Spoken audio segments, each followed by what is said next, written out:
السلام عليكم ورحمة الله وبركاته. ازيكم حبايبنا؟ يلا نشوف هنعمل الفطيرة الحلوة الجميلة دي ازاي. جميلة وشكلها جميل وتحفة، بس بيني وبينكم كده ما تقولوش لحد انا نسيت احط ملح. جميلة وحلوة، وهي مش باين اوي الملح عشان هي فيها السكر مضيع طعم الملح، بس هي المفروض كنت حطيت لها ذرة ملح. يلا نخش نشوف احنا عملناها ازاي. شكلها جميل ورائع وخفيفة وحلوة، وشكلها بيتكلم عن نفسها يعني. شوفوا شكلها جميل وحلو اهي، عشان هو دي السميد عامله زي البسبوسه بالظبط. طعمها جميل جدا جدا جدا. فيلا نخش نشوف هنعملها ازاي، وما تنسوش لايك واشتراك، والسلام عليكم ورحمه الله وبركاته.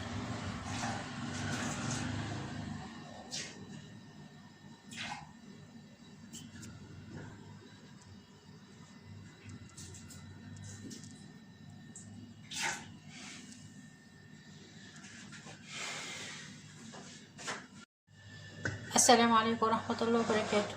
احنا النهارده هنعمل معاكم فطيرة خفيفة كده للعشاء او الفطار، بس هنعملها في الخلاط.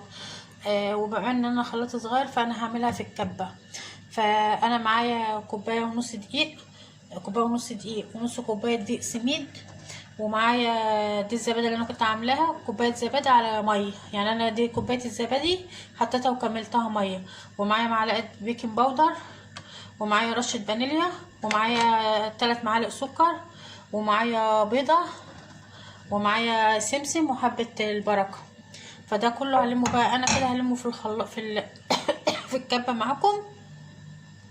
ومعايا نص كوبايه زيت كمان. فانا حطيت نص كوبايه الزيت. هنزل انا بقى باللبن على باللبن بالزبادي على الميه.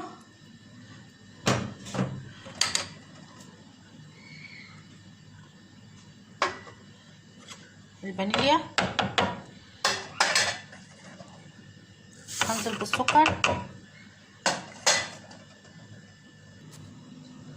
وهنزل بالدقيق،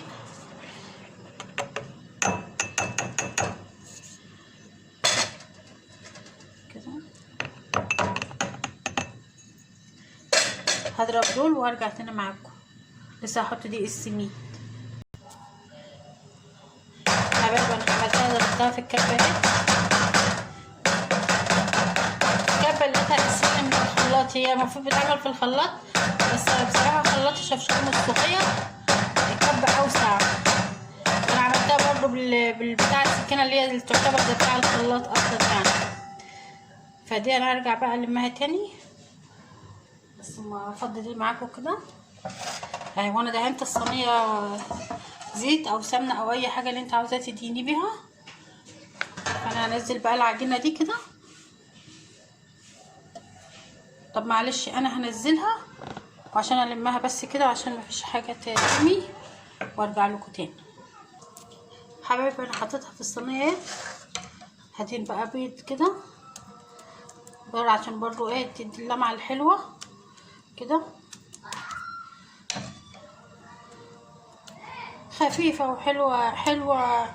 مالكيش مزاج تتعشي، هتاخدي لقمه مع كوبايه شاي كده يعني. الصبح برضو الواحد برضو بيبقى مش قايم ليه مزاج يفطر، بنعملها كده برضو كوبايه شاي. اللي رايح شغله ومستعجل كده يعني، الولاد في المدرسه برضو ممكن تقطعها لهم تحطها لهم في العلبه بتاعه السندوتشات اللانش بوكس بتاعهم. بتنفع في اي حاجه، جميله وخفيفه وحلوه. جربيها كده. بتاع الخلاط دي حلوه، هي بتتعمل في الخلاط بصراحه، بس انا بعملها في الكبه لان الخلاط بتاعي شفشقهم الصغير مش بيلف العجينه. حتى مره جيت اعمل في اللانشون برضو منفعش، بيخلي كده تقيل فيه ويبوظ، تبقى الحاجه تقيله فيه. جربوا دي كده على ضمانتي، وما تنسوش الاشتراك في القناه. وشاكره جدا جدا لحبايبي واخواننا اللي في الدول العربيه بتعليقاتهم الجميله وكلامهم الجميل، شكرا لهم جدا. هنرش بقى كده ايه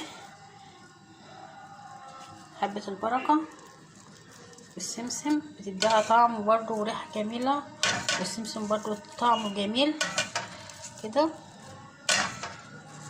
انا كده مولعت الفرن وحميته. هتدخل على طول تقعد لها في الفرن بقى قيمه 20 دقيقه كده، وما اطلعها هوريها لكم باذن الله.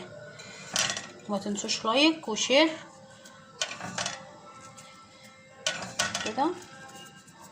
هدخلها كده على الفرن بقى.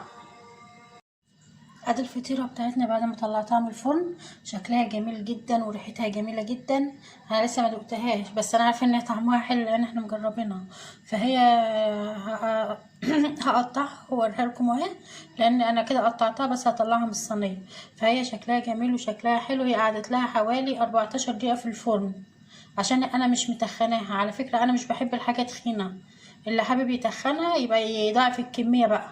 بس انا عاده حتى في البسبوسه بنحب البسبوسه رقيقه، والكيكه بنحبها رقيقه. وبرده انا حطيتها برده في صينيه مفروده شويه علشان تبقى رقيقه. فدي طريقتنا في الفطيره ديت، خفيفه وحلوه. والسلام عليكم ورحمه الله وبركاته.